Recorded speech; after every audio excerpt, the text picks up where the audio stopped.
I'm just going to get ready for my ride and I'll give you a little bit of backstory about Leo here.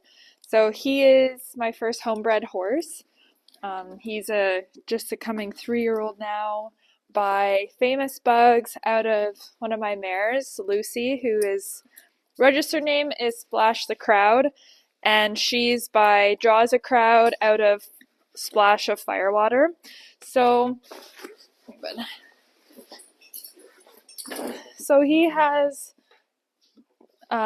Bugs Alive is Dash to Fame by Miss Wahini Bug, which is Bugs Alive in 75. And I loved Famous Bug and Firewater Flit crosses ever since I went to the States and I got to ride one.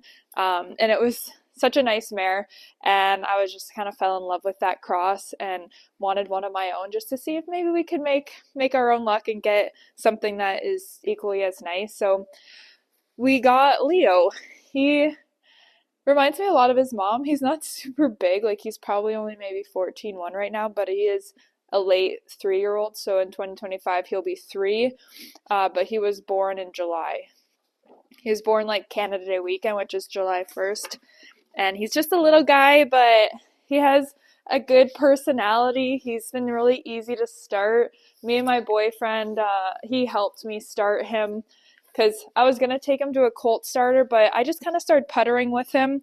And when it came time to send him, I was like, I kind of felt like I could do it myself. And I didn't, honestly, to be honest, I didn't really feel like spending the money. And I had him and I was like, I feel like he's going to be really easy. It's not like he's going to be a bucker or have all these personality issues or just any big obstacles to get started. So I decided when show season was over and I could fully commit to getting him started that I would. You can come. I was just talking about you, that you helped me start Leo.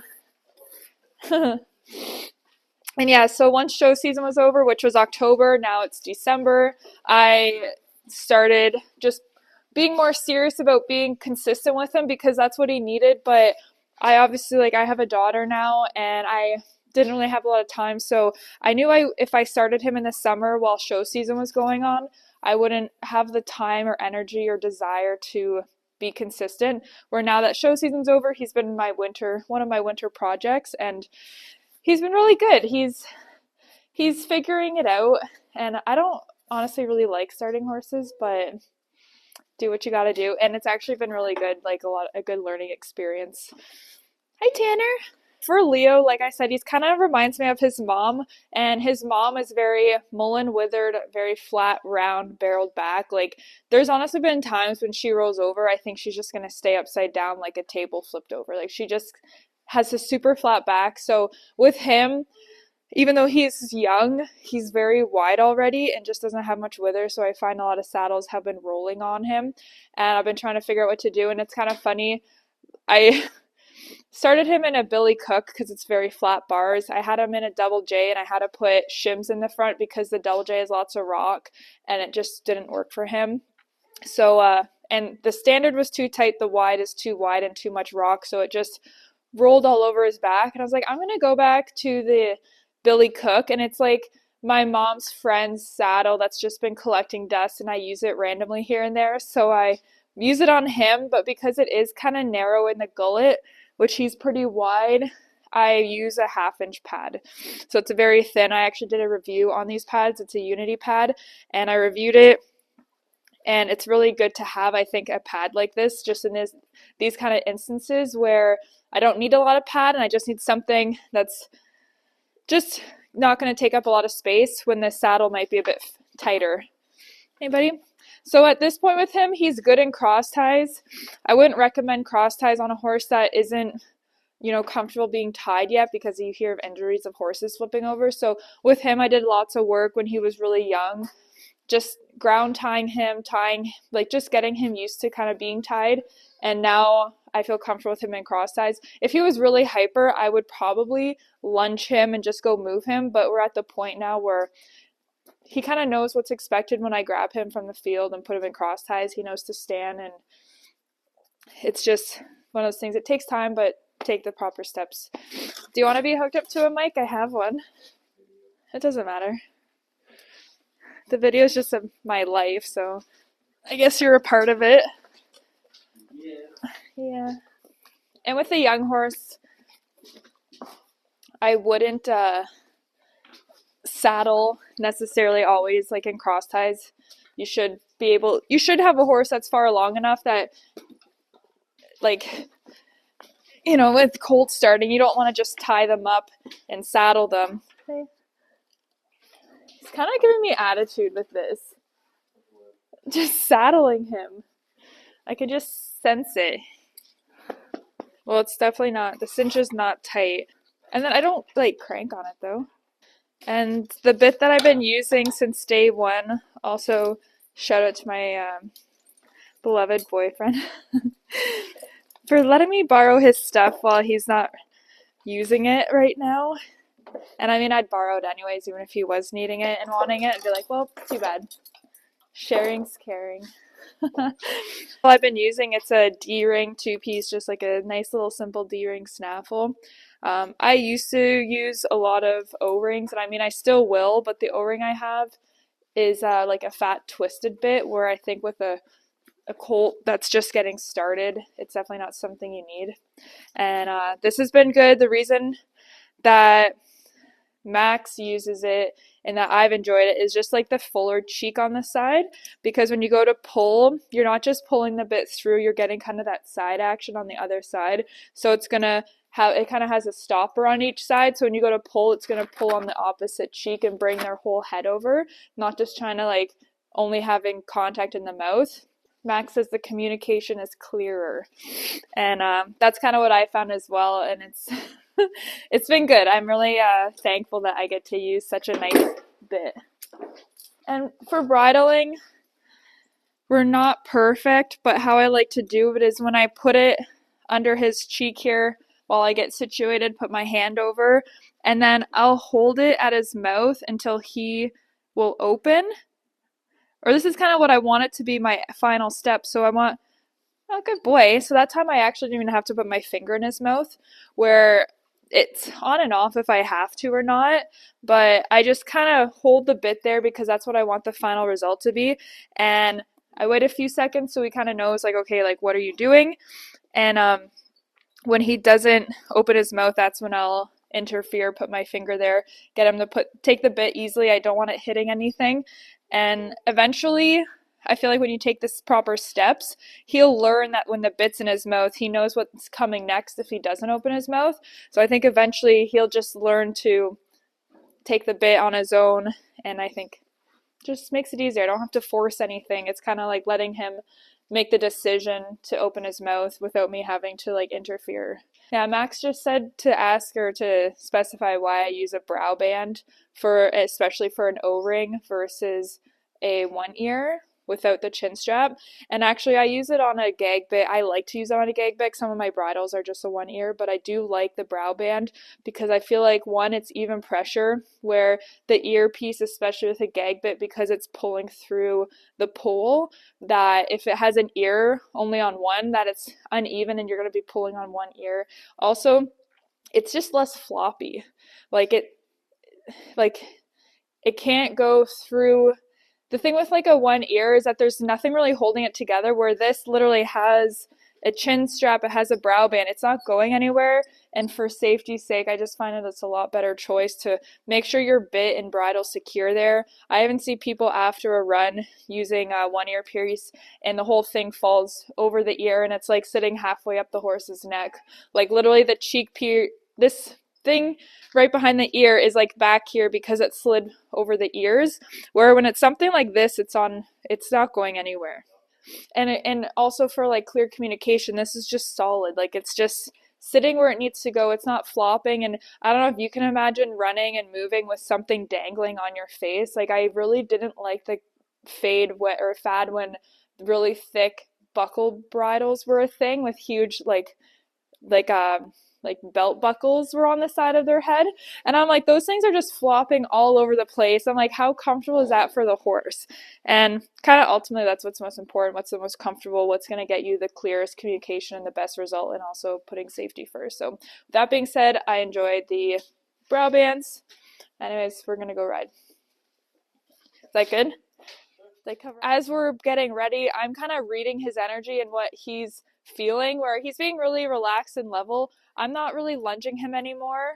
So, but I would, just on like my rein here, I would lunge him a little bit if he was acting really distracted and going all over the place. I'd probably move his feet before I got on, but we are like, I'm trying to get past that point where I don't have to do that.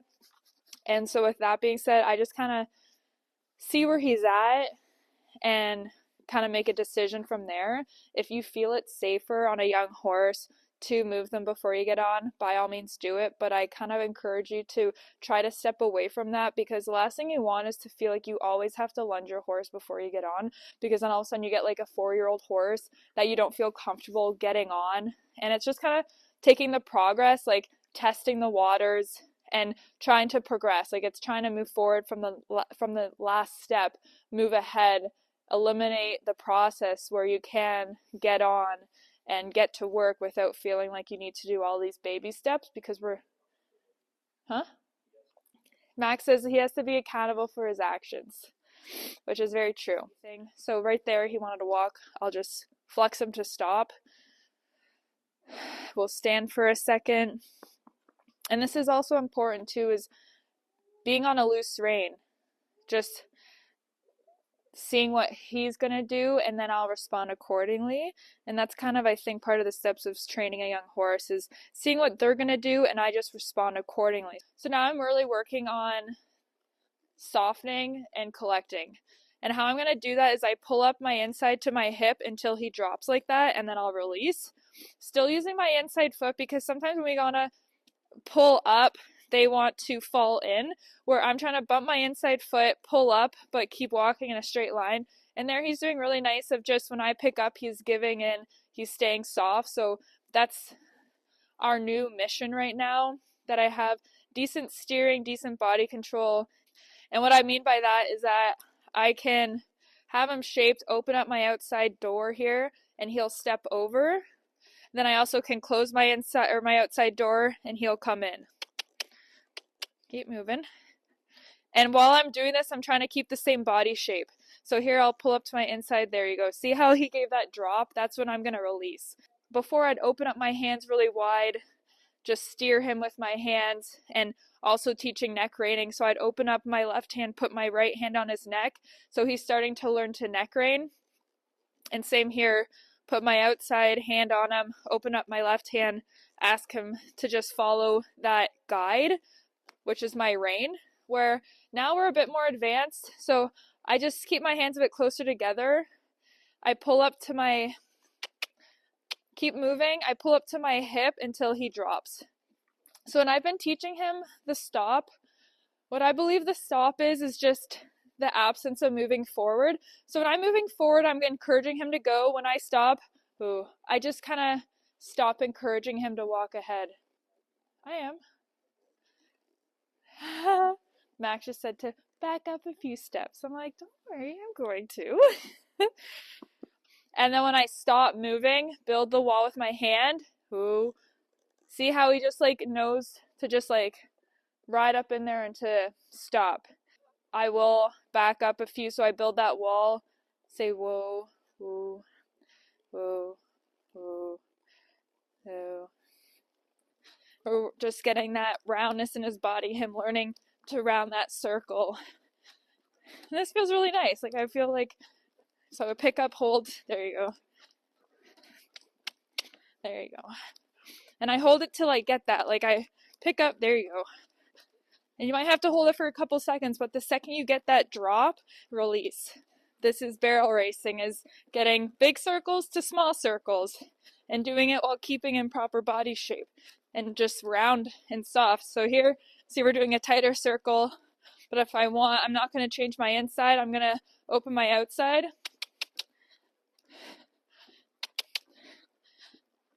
That's pretty good. And I'm just driving forward. I'm not, like with my hips, I'm just trying to push him ahead. But my inside foot, inside hand here.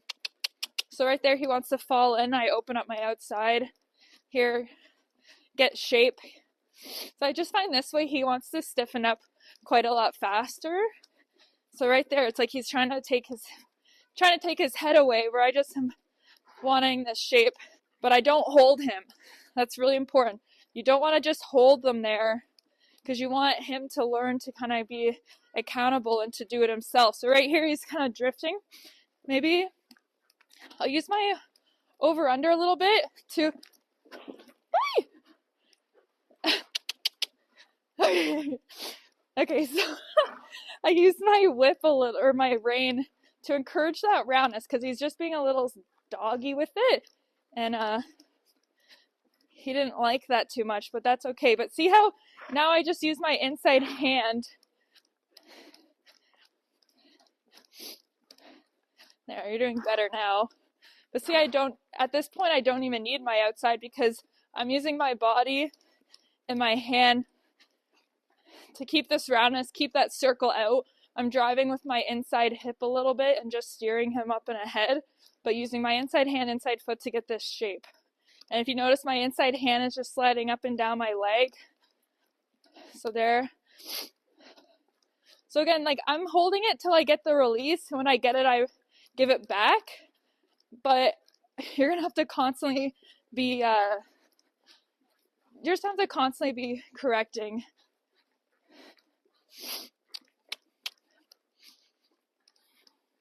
So here I'll maybe sidestep down the arena a little bit.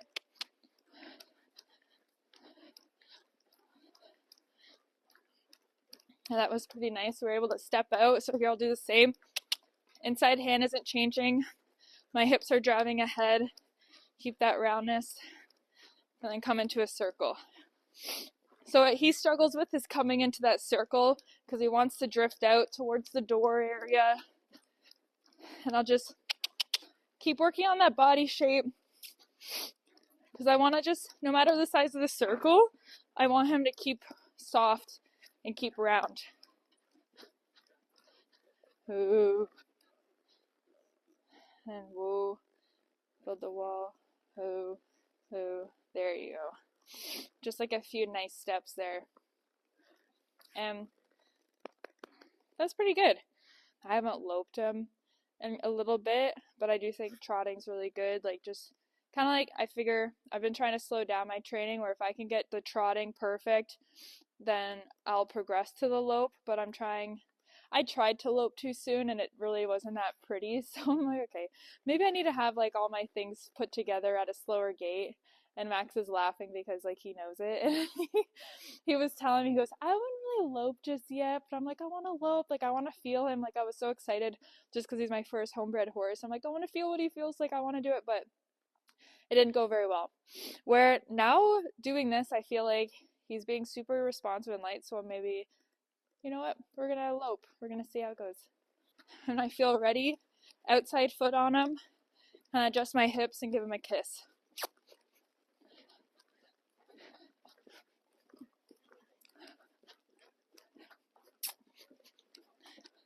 So wrong lead. That's okay. Haven't loped in a little while. Okay. I'll break it back down. Okay. And then he kind of did his own course correction. So here, same thing. Sitting center, pulling up to my hip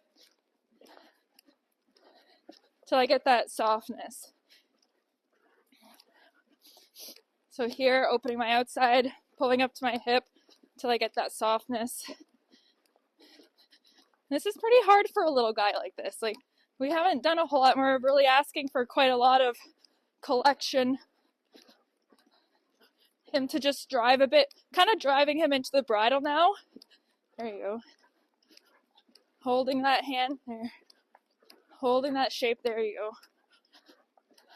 I feel like he's going pretty fast and like not really there. Just kind of chargy. So that's where like breaking up the body. So here he wants to kind of fall in, so I'm really trying to like drive him with that inside foot and inside hip. So right here, there you go, that was a bit better, staying out. So honestly, that was pretty nice. I'll go out of it and stop. Maybe we'll go in a, oh, he wasn't sure. I was like, maybe we'll go in a straight line because that's something we're also trying to incorporate into our training. So here, I'm gonna shape ahead. There, that was nice.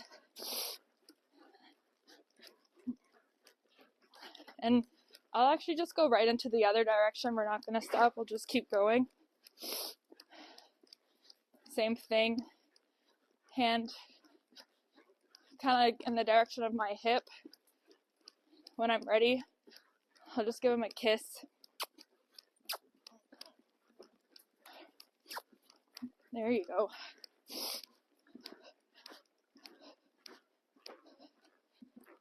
So hold that shape.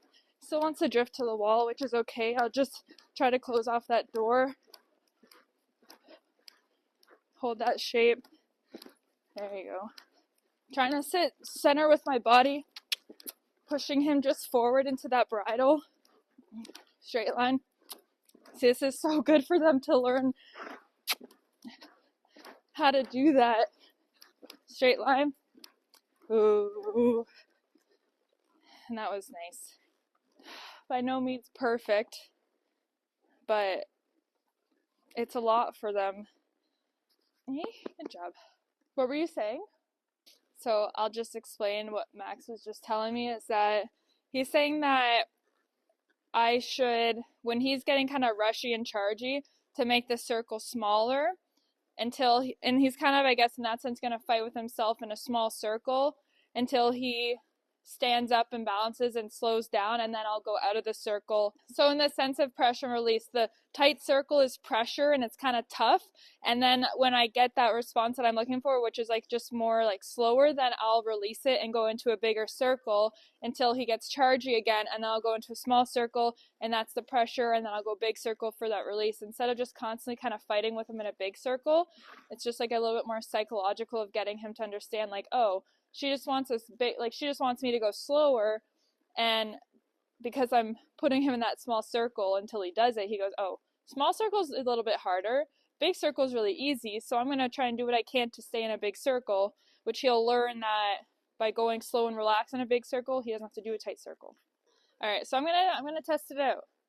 Get my hands down on my rein, long hand, short rein. So ask him for that lope.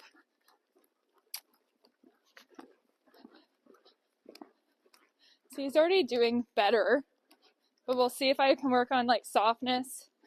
So right here, he's like a little pushy, so I'm going to tighten it up. Tighten it up till he does a nice circle without falling.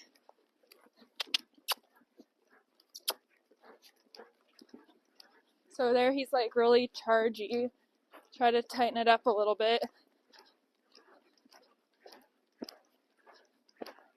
Tighten it up. There, that felt better. He's just being, so here I'll do a small circle because he's just kind of pulling and fighting with me. So I'll small circle, getting that softness, and I'll go out of it. I'll do a small circle here. See, I can get really good shape by doing a small circle. Easy. Small circle. I'm still doing the same thing with my hand. I'll pull till I get that softness and I release. We'll go out of it. There, that's better. He's staying, wanting to go more into that wall. There you go. Small circle here. It's a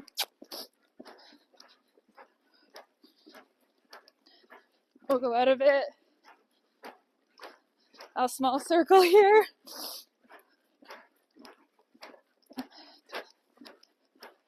And I'd like to give him a break. Ooh. Good. That felt better. Because even in the small circle, I'm really getting him to shape and soften. So when I go out of it, he's just in a better position to be more softer and have like be standing up better. So I'm not fighting with him to get shape in a big circle because I feel like it's pretty advanced to do that. Where by holding him in that smaller circle, I really get him to soften. Then when I feel him soft, I go out of it, and he remains softer. And